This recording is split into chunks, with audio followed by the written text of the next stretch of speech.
Il existe une transformation silencieuse que personne ne vous explique, une métamorphose intérieure qui bouleverse tout ce que vous croyiez savoir sur la vie. Cette révolution commence généralement vers 60 ans et elle va complètement changer votre perception de l'existence. Imaginez un instant que votre âme décide soudainement de prendre une direction totalement opposée. Les apparences restent les mêmes, le corps bouge simplement, un peu plus lentement, les journées semblent plus paisibles, les émotions plus calmes, mais à l'intérieur, quelque chose de fondamental bascule. L'âme change de cap et cette transformation va révéler des vérités que vous n'osiez même pas soupçonner. Le désir de plaire aux autres commence à s'estomper comme une brume matinale.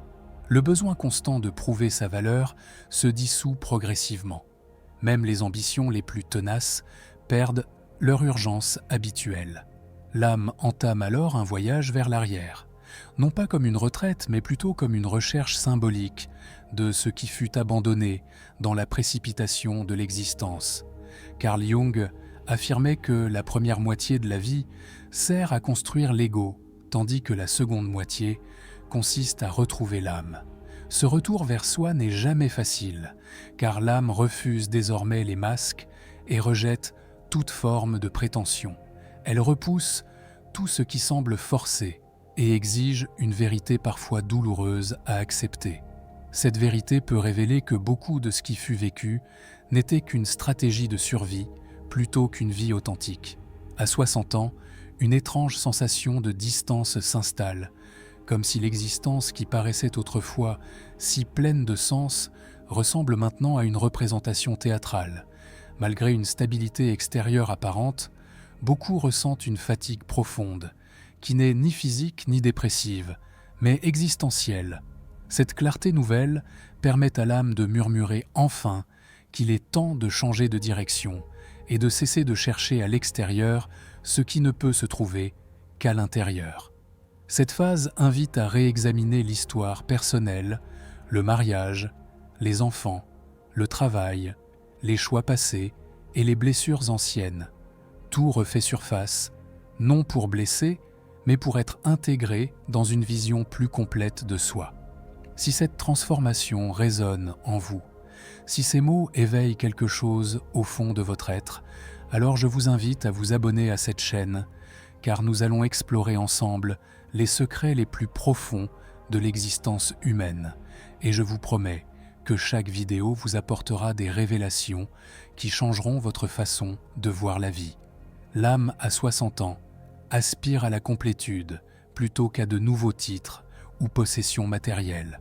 Elle recherche le silence, la paix et l'assurance que malgré tout, la beauté et le sens existent encore.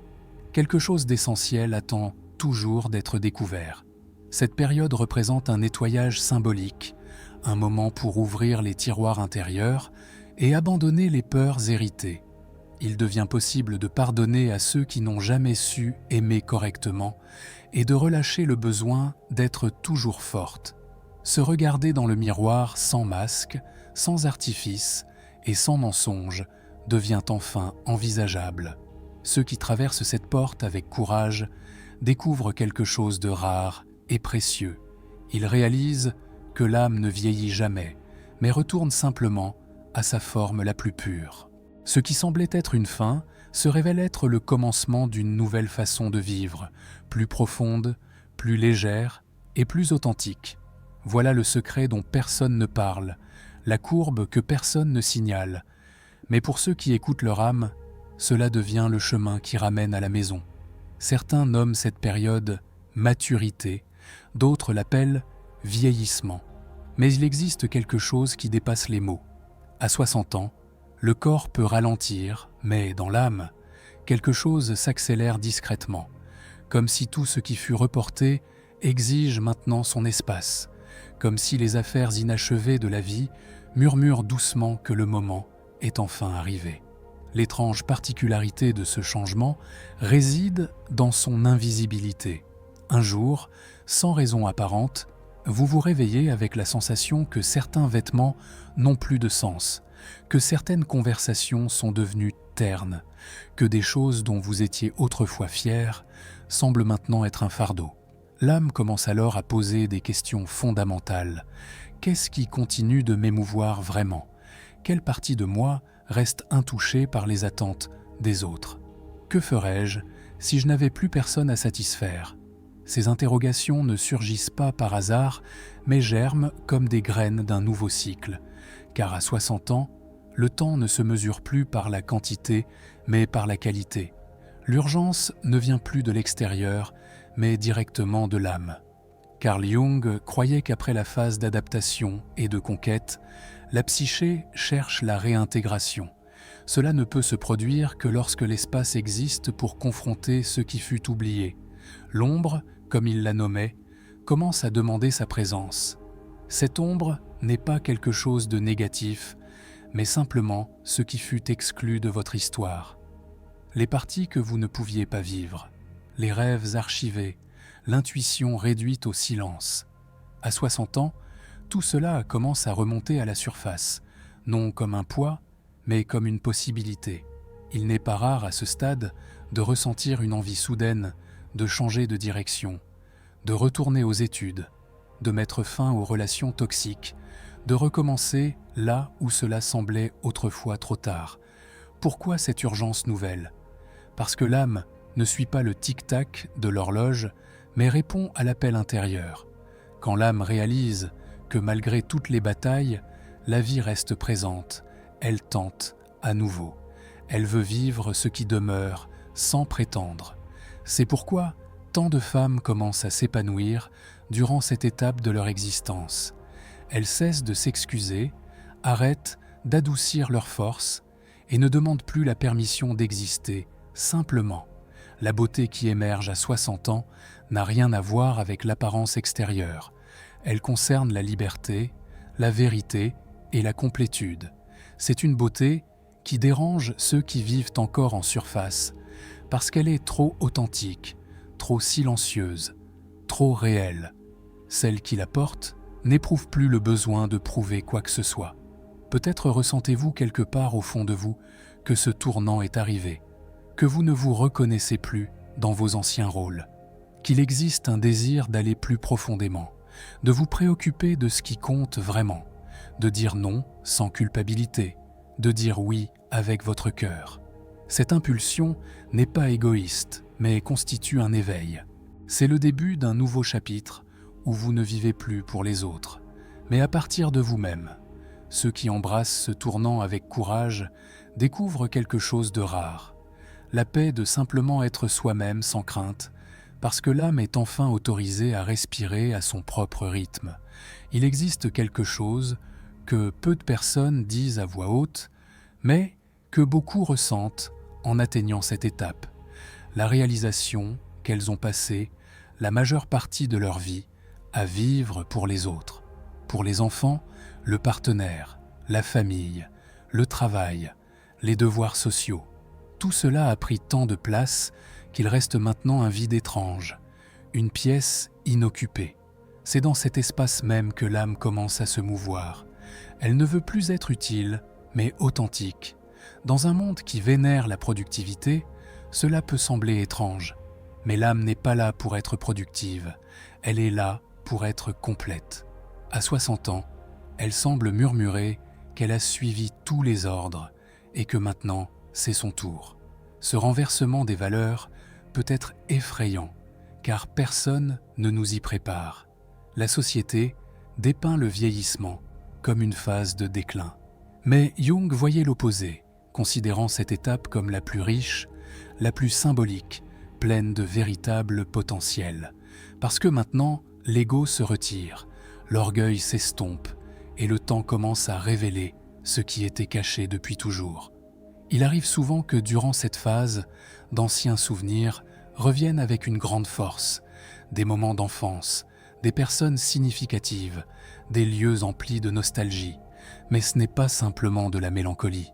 C'est un signe que l'âme réorganise ses archives, cherchant à comprendre ce qui fait encore mal, ce qui reste sans réponse, ce qui continue de vivre. Pour cela, elle demande le silence. L'âme ne crie pas à ce moment. Elle soupire, elle expire, elle murmure entre les lignes de la vie quotidienne, dans les rêves récurrents, dans les émotions inattendues, dans les aspirations inexplicables. Vous commencez à réaliser que certaines personnes n'ont plus de sens, que certaines opinions ne vous touchent plus, que certaines blessures ne vous définissent plus. Comme si l'âme revendiquait son autonomie, comme si elle disait enfin qu'elle dirige maintenant.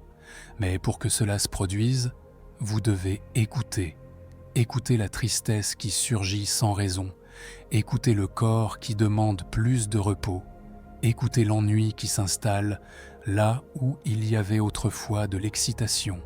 Tout cela signale quelque chose, une transformation silencieuse qui se déroule.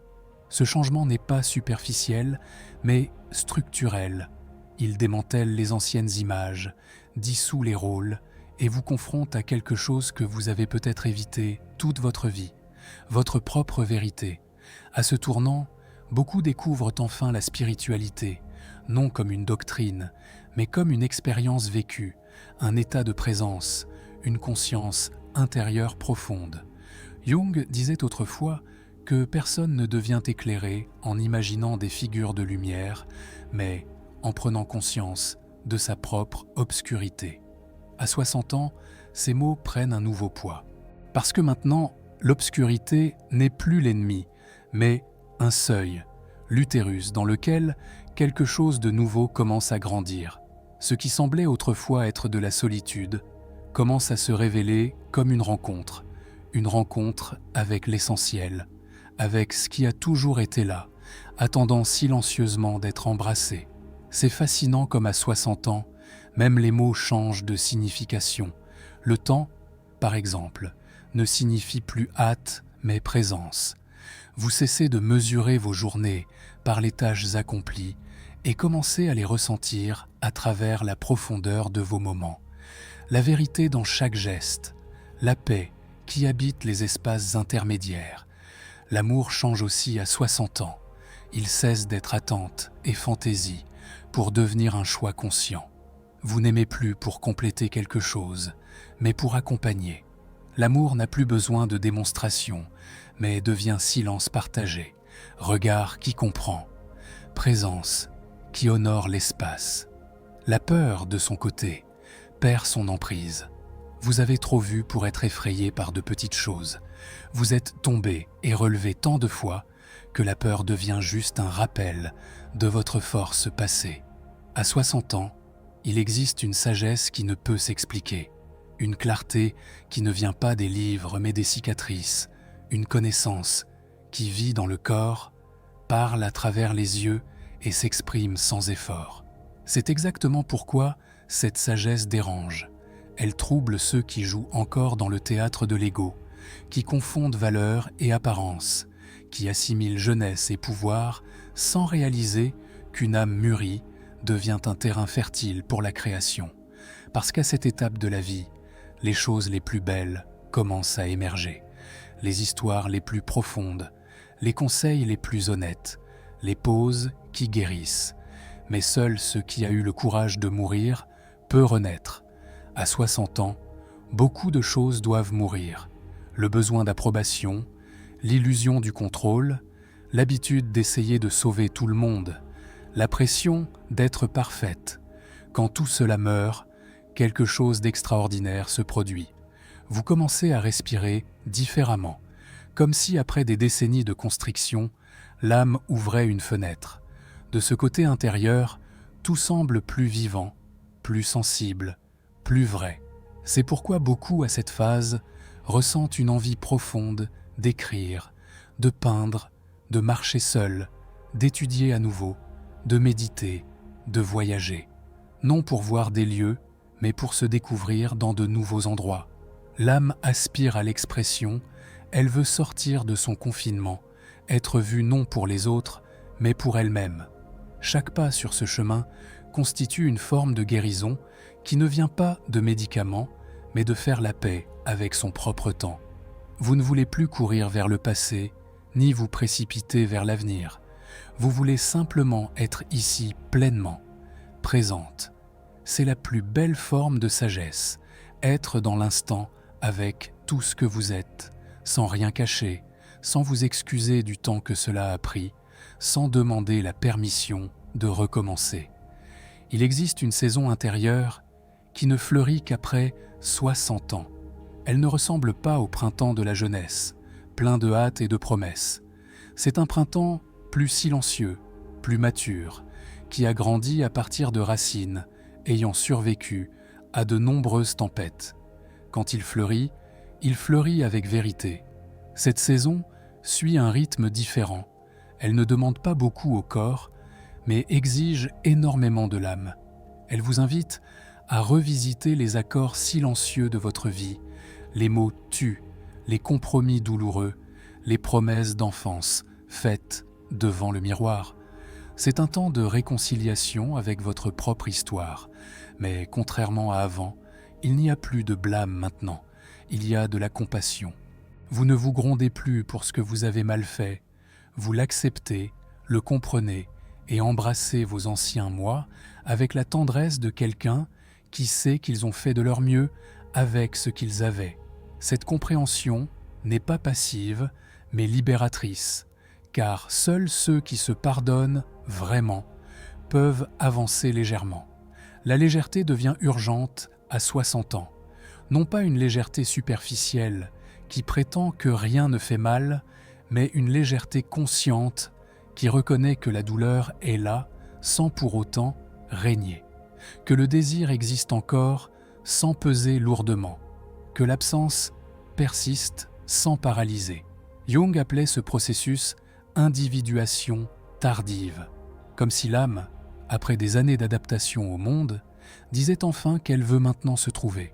Cette découverte est la plus belle de toutes car elle est silencieuse, profonde, vraie. Elle n'a besoin d'aucun public, d'aucune approbation, d'aucune explication. C'est simplement un retour. À 60 ans, ce retour se révèle dans de petits gestes.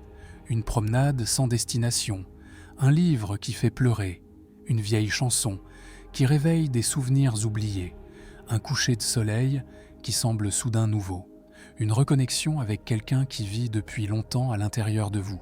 L'âme devient touchée par les choses simples, non parce qu'elle est devenue trop sensible, mais parce qu'elle est enfin sans défense, plus blindée, plus craintive de ressentir.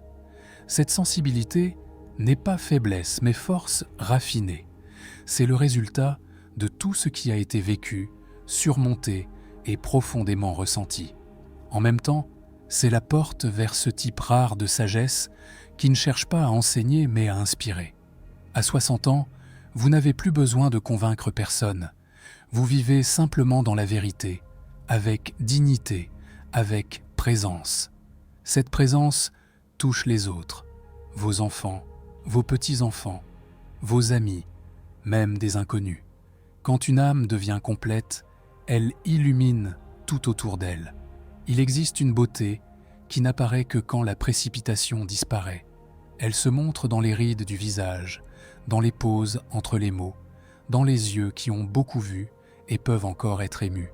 C'est une beauté sans maquillage, sans filtre, sans effort. Pour cette raison même, c'est la plus rare.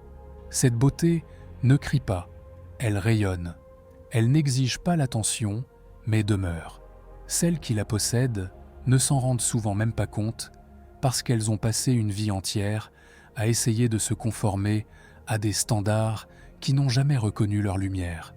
Mais à 60 ans, cette beauté commence à émerger.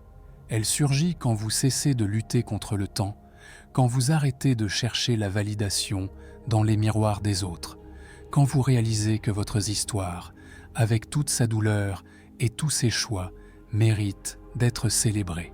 Cette beauté apparaît chez la femme qui marche seule sans se sentir solitaire, chez l'homme qui pleure en silence sans y voir de faiblesse, dans la voix qui peut rester silencieuse sans se trahir, dans les décisions qui n'ont besoin d'aucune explication, dans l'amour qui n'exige rien. À ce stade, l'âme commence à parler sa propre langue et cette langue est présence. Vous commencez à sentir ce que signifie vraiment être ici, à percevoir la différence entre entendre et écouter avec le cœur, entre parler et dire quelque chose qui compte réellement. Les relations changent aussi. Vous vous éloignez naturellement de ce qui vous épuise et vous rapprochez de ce qui vous nourrit.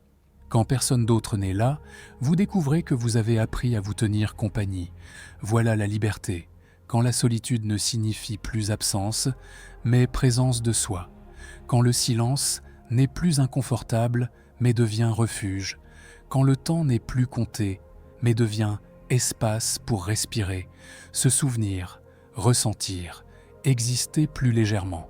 À 60 ans, vous réalisez que vous n'avez plus besoin de vous expliquer. Vous êtes simplement, et ceux qui vous voient resteront, ceux qui ne vous voient pas partiront. Mais cela ne fait plus mal, parce que vous comprenez qu'une âme ne peut être reconnue que par une autre âme éveillée. Dans cette reconnaissance silencieuse et sans mots réside la connexion la plus vraie.